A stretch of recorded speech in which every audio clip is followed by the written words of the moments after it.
ത്രിയേക ദൈവനാമത്തിന് മഹത്വമുണ്ടായിരിക്കട്ടെ. ജ്ഞാനത്തിൻ്റെ പുസ്തകം 6-ാം അധ്യായം 10-ാമത്തെ വാക്യം. വിശുദ്ധമായവ വിശുദ്ധിയോടെ ചെയ്യുന്നവർ വിശുദ്ധരാകും, അവ അഭ്യസിക്കുന്നവർ രക്ഷ കണ്ടെത്തും. എൻ്റെ വചനങ്ങളിൽ അഭിലാഷമർപ്പിക്കുവിൻ, അവയോട് തീവ്രാഭിനിവേശം കാണിക്കുവിൻ, നിങ്ങൾക്ക് ജ്ഞാനം ലഭിക്കും. വിശുദ്ധമായ കാര്യങ്ങൾ വിശുദ്ധിയോടെ ചെയ്യുന്നവർ വിശുദ്ധരായിത്തീരും. നമ്മുടെ വ്യക്തിഗത ജീവിതത്തിലെ എല്ലാ പ്രവൃത്തിയും വിശുദ്ധമായ പ്രവൃത്തികൾ തന്നെയാണ്. ഉദാഹരണത്തിന്, ഒരു വ്യക്തി രാവിലെ ജോലിക്ക് പോകും. അയാൾ ശമ്പളം വാങ്ങാൻ വേണ്ടിയാണ് ജോലിക്ക് പോകുന്നതെങ്കിലും അയാൾ ചെയ്യുന്ന ജോലി ഒരിക്കലും അയാൾക്ക് വേണ്ടിയുള്ള ജോലിയല്ല.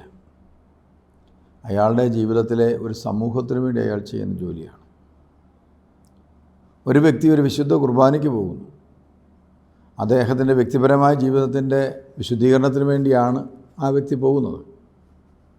എന്നാൽ അതിനോട് വേണ്ടത്ര ആദരവും വിശുദ്ധിയും കാണിക്കാതെ പോകുന്നത് കൊണ്ട് അതിൻ്റെ റിസൾട്ട് നല്ലതിനേക്കാൾ കൂടുതൽ ചിലപ്പോൾ നല്ലതല്ലാത്തതായി മാറാൻ സാധ്യതയുണ്ട്. കാരണം അയാൾക്ക് നന്മ പ്രദാനം ചെയ്യാൻ സാധ്യതയുള്ള കാര്യങ്ങളാണ് കൂദാശകളും പ്രാർത്ഥനകളും അങ്ങനെയുള്ള കാര്യങ്ങളൊക്കെ. അവിടെ തന്നെ നമ്മൾ അശുദ്ധമായി പോയാൽ പിന്നെ എവിടെ നിന്നാണ് നമുക്ക് വിശുദ്ധി കിട്ടുക? അപ്പോൾ അതുകൊണ്ട് വിശുദ്ധമായ കാര്യങ്ങൾ വിശുദ്ധിയോടെ ചെയ്താൽ അത് നമുക്ക് വിശുദ്ധിക്ക് കാരണമാകുമെങ്കിൽ, വിശുദ്ധമായ കാര്യങ്ങൾ അശുദ്ധിയോട് ചെയ്താൽ നമ്മൾ അശുദ്ധരായിത്തീരും. ഇന്ന് ക്രൈസ്തവ സമൂഹത്തിൽ പലരും ദേവാലയങ്ങളിൽ പോവുകയും പ്രാർത്ഥിക്കുകയും ചെയ്യുന്നവരാണെങ്കിലും അതിൽ നിന്ന് അവരുടെ ജീവിതത്തിലേക്ക് ഒരു വിശുദ്ധി പകർന്ന് ഒരു കൃപ പകർന്നു വരാത്തതിൻ്റെ കാരണവും ഇതൊക്കെ തന്നെയാണ്. വിശുദ്ധമായ കാര്യങ്ങൾ വിശുദ്ധിയോടെ അവർക്ക് ചെയ്യാൻ കഴിയാതെ പോകുന്നുണ്ട്. എന്നാൽ ചില വ്യക്തികളെ സംബന്ധിച്ചിടത്തോളം സത്യസന്ധതയോടുകൂടി അവർ ജോലി ചെയ്യുമ്പോൾ, സത്യസന്ധതയോടുകൂടി അവരുടെ പ്രവർത്തന മേഖലകൾ വിശ്വസ്തരാകുമ്പോൾ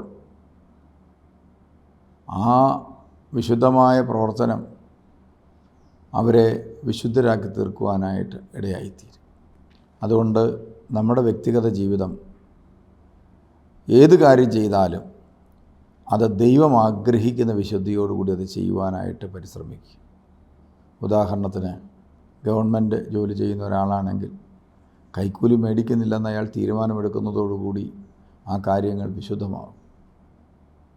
ആത്മാർത്ഥതയോടെ ജോലി ചെയ്യേണ്ട ഒരു മേഖലയിൽ പ്രാർത്ഥനയോടും ആത്മാർത്ഥതയോടും കൂടി ഒരു രോഗിയെ ശുശ്രൂഷിക്കുന്നതാണെങ്കിൽ അതിൽ തീർച്ചയായിട്ടും അവർ വിശുദ്ധരായിത്തീരും.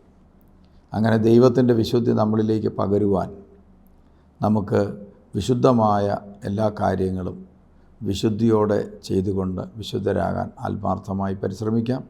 ദൈവം അതിനായി എല്ലാവരെയും അനുഗ്രഹിക്കട്ടെ.